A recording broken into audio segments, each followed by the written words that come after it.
Quand Anthony Babkin m'a appelé pour dire que j'avais été coopté par des gens que je connaissais pas, sélectionné par des gens que je connais pas, et que je vais parler de mes projets à des gens que je connais pas, je me suis dit, wow, une petite reconnaissance, une petite fierté, je vais appeler les parents. J'appelle les parents, ça fait à peu près 10 ans qu'ils comprennent pas trop ce que je fais. Bon, bah ça n'a pas changé, hein. Ils n'ont toujours pas compris. Et du coup, ma mère, elle me dit, et du coup, les gens avec qui tu as parlé, ils vont te donner de l'argent. Calme-toi, on va attendre l'apéro. Et tout de suite, une question un peu plus sérieuse qu'elle me pose assez régulièrement, c'est mais pourquoi tu fais tout ça? C'est quoi ton moteur? C'est pourquoi t'as pas un mode de vie plus traditionnel, jeune, cadre, dynamique, tranquille, quoi. Et c'est vrai, c'est une bonne question, parce que pour le coup, tout avait bien commencé. Moi, je m'appelle Alban, je suis lillois d'origine,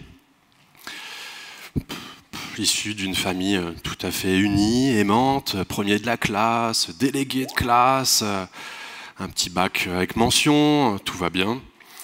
Je poursuis mes études donc universitaires, même si j'avais le potentiel de faire une école d'ingénieur. Je vais à l'université en informatique. En 2002, ça allait être porteur ce truc. Et du coup, je commence mes études. Et en fait, je me passionne dans cette discipline et je deviens pas trop mauvais. Mais surtout, j'arrive à identifier que ça va vraiment changer le monde, ce truc. En 2002, la bulle Internet venait d'exploser, ça va changer le monde. Je le sentais. Et moi, je voulais changer le monde. Je voulais, grâce à cette discipline, contribuer à ce changement de monde. La voie par excellence, c'était la recherche pour moi à l'époque. Et donc, je poursuis mes études universitaires, pas mal de belote aussi. Et j'arrive en master recherche, tranquillement, sans problème. Et j'ai la chance d'avoir une super expérience de recherche à l'École Polytechnique de Montréal, où je me dis, c'est ça que je veux faire. Je reviens en France, je commence ma thèse, l'équipe que je voulais, le sujet que je voulais, les directeurs de thèse que je voulais, impeccable. Je m'intéresse un petit peu au contexte, à l'écosystème de la recherche. Je démissionne au bout d'un an. Non, j'avais compris que le savant fou, machin, qui allait inventer la formule, qui allait sauver le monde, la recherche c'est très bien, mais ce n'est quand même pas ça. Donc j'avais vraiment trop idéalisé. Et c'était un échec d'un projet que j'avais pourtant mûri pendant 6 ans. Et donc pas bien grave, un peu quand même. Je rejoins le monde du privé. Je n'étais pas intéressé par la grande industrie de l'informatique. Et donc je vais de petite boîte en petite boîte jusqu'à la plus petite boîte possible, moi. Grande petite boîte. Je prends un parti fort, un parti pris très fort, de continuer à exercer ma discipline pour changer le monde. Ouais, ça va être bien. Et donc je décide de travailler dans l'économie sociale et solidaire, dans l'innovation sociale, de mettre mes compétences de développeur logiciel au service de projets à impact sociétaux forts pour contribuer à un changement. Très bien, au passage du coup je deviens freelance et je m'intéresse aux conditions de travail des freelances et à l'époque, avec quelques collègues, on fonde ce que maintenant on appelle un espace de coworking, un tiers-lieu. Donc ça remonte à il y a une dizaine d'années déjà. Et donc entre gagner ma vie de ma passion dans des projets qui font sens et dans un cadre de travail super cool, top la vie. Sauf qu'en 2013, on me propose de rejoindre l'organisation d'InnovAfrica. Donc un événement itinérant en Afrique qui avait pour vocation de rassembler les innovateurs africains. Donc on allait de pays en pays. Et ma première édition, c'était l'édition sénégalaise à Dakar. Et là, grosse claque. Grosse claque. Les innovateurs que j'ai rencontrés là-bas, les porteurs de projets, qui n'ont clairement pas nos moyens, nos structures d'accompagnement, ils en voulaient. Ils avançaient fort, ils avançaient vite, en mode frugal. Et ils ne se plaignaient pas. Une autre chose que les copains que j'ai rencontrés là-bas m'ont appris, c'est qu'en fait, j'allais pas changer le monde. On m'a expliqué gentiment que c'était bien trop compliqué, bien trop gros pour une seule personne. Il y en a qui ont essayé, ils ont eu des problèmes. Ils m'ont dit que déjà, essayer de changer son petit monde, en commençant par soi, C'était déjà pas mal. Donc moi, plus 2-3 personnes, si chacun fait ça, on est bien, on change le monde. Ouais, beaucoup moins de pression sur les épaules. Allez, c'est parti. Par contre, au passage, quand je suis revenu dans mon petit cocon idyllique, là, lillois, j'ai senti qu'il y avait un problème. Il y a quelque chose qui avait switché là-haut, et non. La zone de confort dans laquelle je m'étais installé, elle m'allait pas. Il fallait que je bouge, et j'ai bougé. J'ai bougé à 1000 bornes de chez moi, à Montpellier. Pourquoi pas Montpellier?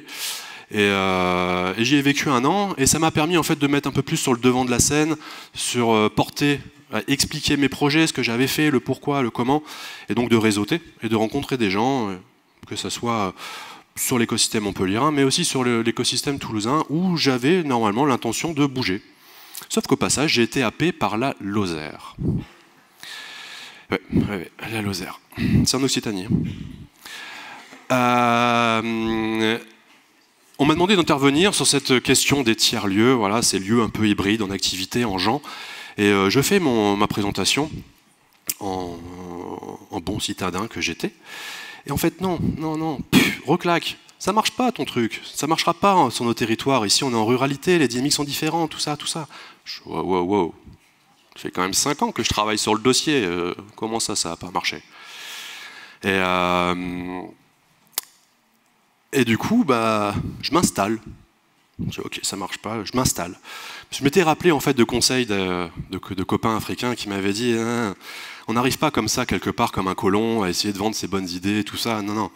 On arrive, on observe, on apprend, on comprend, on adapte et on propose. En toute humilité.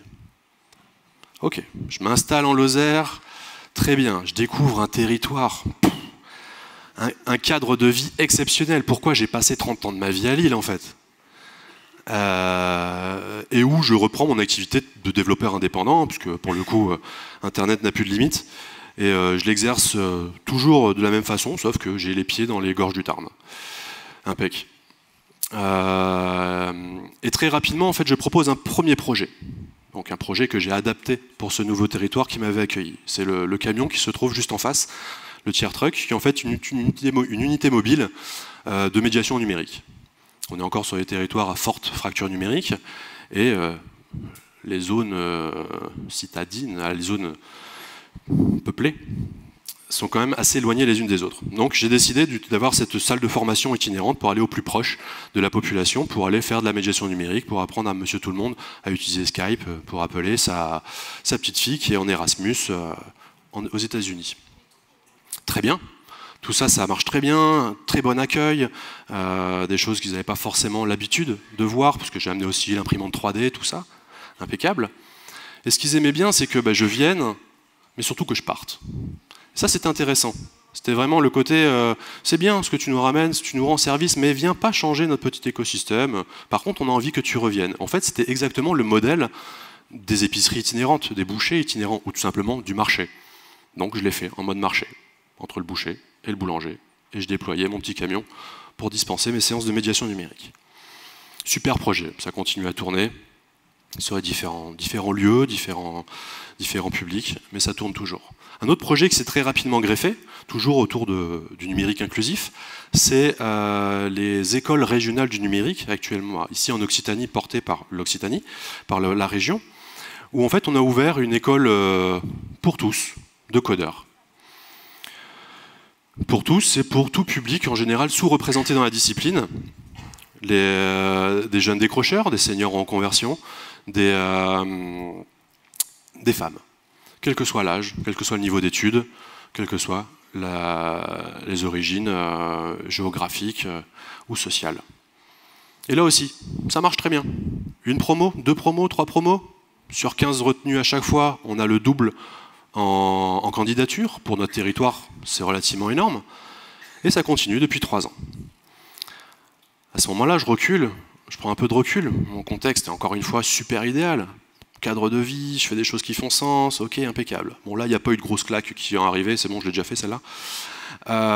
Par contre, je me dis, mais cette communauté-là qui est en train de se constituer autour de moi, serait pas un petit arrière-goût d'écosystème? En fait, ce qui a la différence entre un écosystème et une communauté, c'est grosso modo qu'il y a du business dans tout ça.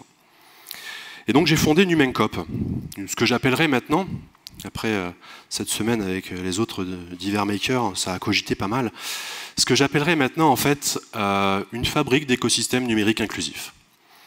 Et si je veux la faire longue, je dirais pour les territoires émergents. Les territoires ruraux, mais ça pourrait aussi être ce qu'on appelle les quartiers politiques de la ville, les quartiers sensibles. En fin de compte, il y a pas mal d'analogies. En tout cas, moi je reste sur mon petit territoire rural, c'est déjà très bien. NumenCop se base sur 3 piliers fondamentaux, selon nous, d'un écosystème. Le numérique inclusif pour tous, médiation et formation. Des lieux de réappropriation, d'expérimentation, d'innovation, ouverts à tous. Alors on pense au Fab Lab, mais moi j'aime bien aussi travailler avec les bibliothèques municipales et les maisons de service au public. Et enfin, pour dire de mettre un peu le liant business dans tout ça, de l'accompagnement de ce que nous on appelle les jeunes pousses du numérique et de la génération d'affaires pour tout ça. 3 piliers en fait qui constituent 3 portes d'entrée dans notre écosystème. Monsieur Tout-le-Monde peut rentrer par la porte médiation. Un indépendant un peu isolé professionnellement va rentrer par la porte business, accompagnement des jeunes pousses. Et un jeune en échec scolaire par la porte formation. Et une fois qu'ils sont dans notre écosystème, on a une porosité entre tous entre ces 3 piliers. Un jeune que j'ai formé sur une place de marché peut devenir un jeune que je vais former et va devenir un des membres du vivier d'indépendants qui gravitent autour de nous. Et réciproquement, un indépendant va devenir un formateur, voire un médiateur. Et donc on crée écosystème autour de ces 3 piliers fondamentaux. Cette vision, elle est bien, elle est même géniale en fait. Super vision. Ça marche. Le territoire en demande et en redemande. Cette démarche, je l'ai entreprise en fin de compte il y a 4 ans avec les différents projets que j'ai agrégés, et là je vous avoue que je fatigue un petit peu. Parce qu'en fin de compte, il y a encore du taf. La fracture numérique, elle ne va pas s'arrêter de tout de suite, d'autant plus avec la vague de dématérialisation qui va arriver. Les territoires comme ceux-là sont vieillissants, parce que, en amont, les jeunes à 18 ans vont faire leurs études dans les centres urbains. Donc, enjeu d'améliorer l'offre de formation de ces territoires. Et aussi, enjeu de faire revenir des projets venant de l'extérieur. Les villes regorgent de projets numériques, autant nous en donner un petit peu aussi. Et donc, je fatigue un petit peu, et c'est là où je veux en venir, c'est là où je veux aussi vous demander votre aide. Il faut qu'on grossisse vite. On n'a pas le temps de se permettre une croissance tranquillement d'une petite entreprise familiale à 5 ans. Non, c'est demain, c'est janvier 2019 qui est important. Et janvier 2019, il me faudrait un communicant pour rendre lisible et visible notre initiative, parce qu'on est dans un petit territoire qui n'est pas forcément regardé depuis les autres. Mais aussi pour documenter et rendre réplicable cette initiative. 70% du territoire est rural en France. 70% du territoire a fort potentiel, en fin de compte. Un business développeur pour justement aller chercher ces projets qui aimeraient faire vivre des écosystèmes ruraux. Et enfin, des animateurs et des formateurs pour continuer et amplifier notre action de médiation numérique sur le territoire, voire dupliquer les camions comme celui qu'il y a dehors. Besoin de vous pour que cette initiative ne soit plus juste une initiative individuelle, mais réellement, en tout cas c'est une volonté de ma part, une dimension collective. En ce qui me concerne, ce que j'ai envie, c'est que cette expérience, cette nouvelle vie que la Lozère m'a offerte, c'est qu'elle soit possible pour le plus grand nombre. Grâce à NumenCop, on a vraiment l'ambition de contribuer à l'écosystème lozérien, pour ce qui est du nôtre numérique inclusif, et à l'attractivité du territoire. Et tout ça, c'est en Lozère, naturellement. Merci.